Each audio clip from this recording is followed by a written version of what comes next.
कल्याण तालुक्यातील वावलीपाडा गावात 15 ऑक्टोबरला आपल्या जे घर आहे फार्म हाऊस आपला, इथे बिबट्या आल्याचा व्हिडिओ सध्या व्हायरल होतो आहे।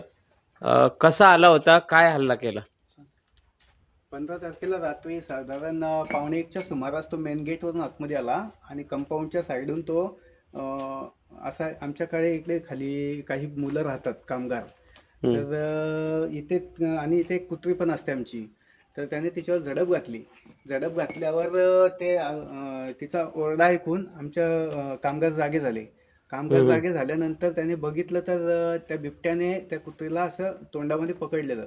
त्याने आवाज दिल्यानंतर तो बिबट्या तिला तिथंच तसंच टाकून तो फरफटत नेला का कुत्रीला इथून त्याने फरफटत नेलं साधारण 25-30 फुटापर्यंत, आणि तिथे तो बसला, तो तिला तिथे बसून खाणार, पण तेवढ्यात आमच्या कामगारांनी त्याला आवाज दिल्यानंतर तो तिला टाकून तिला घेऊन पळून जायचा प्रयत्न करत होता, पण तेवढ्यात त्याच्या तोंडातून ती सुटली, ती बिचारी वाचली आणि तो पळून गेला।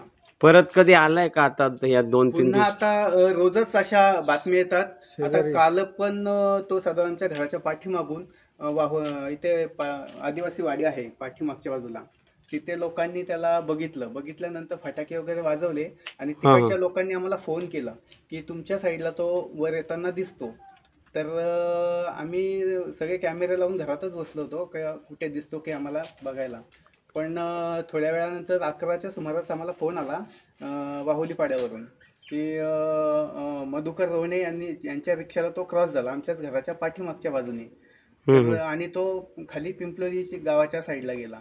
तर मी पिंपलोली गावात पण लोकांना फोन करून सावध केला, पण अशी ही आता रोजच गावकऱ्यांना घराच्या बाजूला तुमच्या रोडला येतो रोजच येतो तो रोडला येतो ना तुमच्या? हा, रोडच्या बाजूने रोज जातो आमच्या घराच्या शेजारून।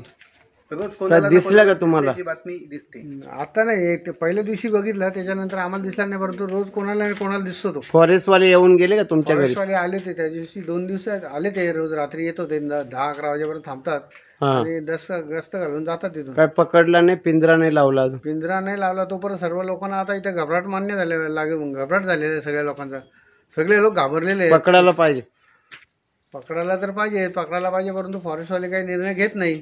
गावकऱ्यांची अशी मागणी आहे की पिंजरा लावलं पाहिजे त्यांनी, पण असं फॉरेस्टवाल्यांच्या अजून बोलण्यामध्ये कधी आलं नाही की आम्ही त्याला पकडू आणि बाहेर कुठे सोडू, पण ते फक्त फेऱ्या मारतात आणि दुसरं काही त्याच्यावर ॲक्शन घेतली जात नाहीये।